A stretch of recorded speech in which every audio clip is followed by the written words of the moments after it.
Yeah, exactly. Hey, she slurred away, but it's okay because she's an Obama.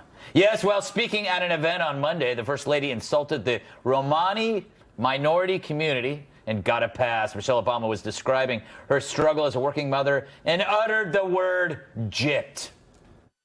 The first thing I tried to do, which was a mistake, was that I tried the part-time thing. But what I realized was that I got gypped on that front. We need to bleep that. That's amazing. Yeah. Well, apparently the term comes from the word gypsy, which is slur for the Roma. Gypped refers to the act of defrauding or robbing someone through cheating, and some compare it to saying Jewed down. Sorry, Andy. Or calling someone an Indian giver. Sorry, Joanne. At least she's the only one in her family who used the term.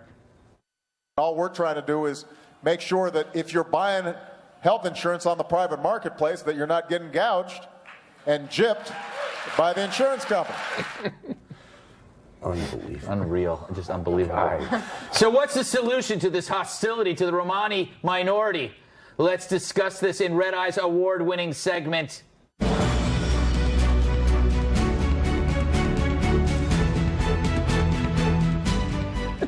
That's how we get it around the graphics department.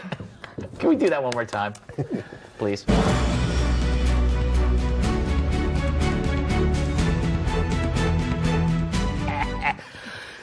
Catherine, where is the lamestream media on this? If Sarah Palin said this, people would be in the streets with pitchforks. Look, it's widely accepted in my family that my grandma was part of this ethnic community. Really? It was seriously, it was never really confirmed, probably because of bigotry like this. Yes. I'm sorry, Michelle, my dead great-grandma. It's not to blame for you working full-time hours at a part-time job. Your culturally insensitive language makes it seem like she was, and I look forward to your apology. I'm looking at you. Wow. Paul, you are culturally sensitive to all people because you're a great guy. I am, thank you. Any advice for Michelle? Should she step up, take responsibility for the things that she said? Yes, and they're sort of backtracking, actually, and saying, well, she forgot that it was a slur. You don't forget slur words. You never hear anybody go, you know, you're a stupid, what's the word? It's on the tip of my tongue.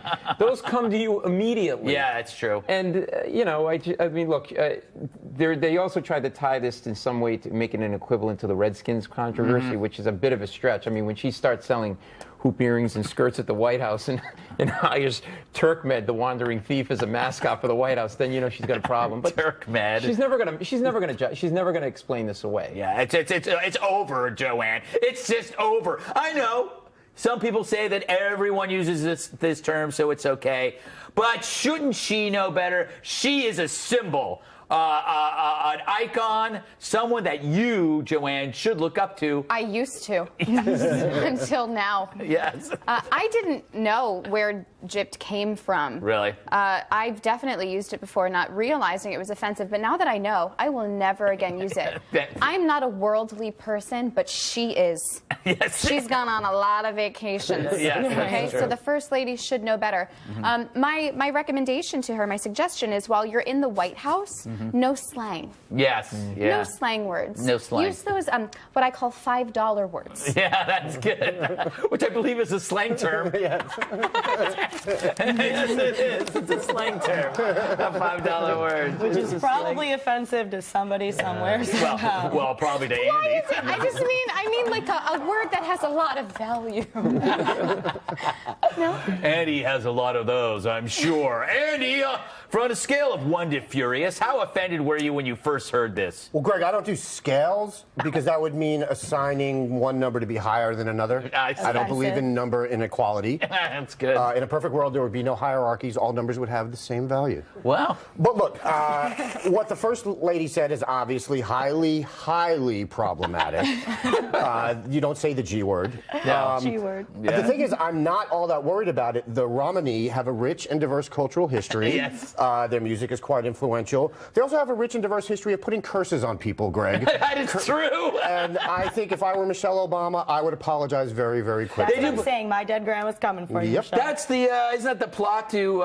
8 million movies and books. Exactly. Yep. That great Sam Raimi one.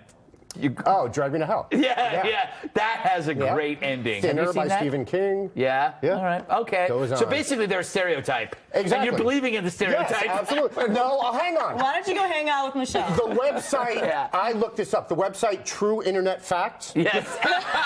says because the early Romani tribes were frequently isolated from other ethnic groups, a certain amount of inbreeding served to amplify and replicate their psychic genetics, and the skill of psychokinetic transference was passed to generation to generation. It's science, Greg. But you know, it's Those are amazing. $5 That's words. True Internet Facts says this. Talk about like a backhanded compliment. They're psychic because they're inbred. Yeah, I know. That's a terrible thing to say. But true. I don't know if I would want to be inbred and psychic because that I know who. Well, anyway.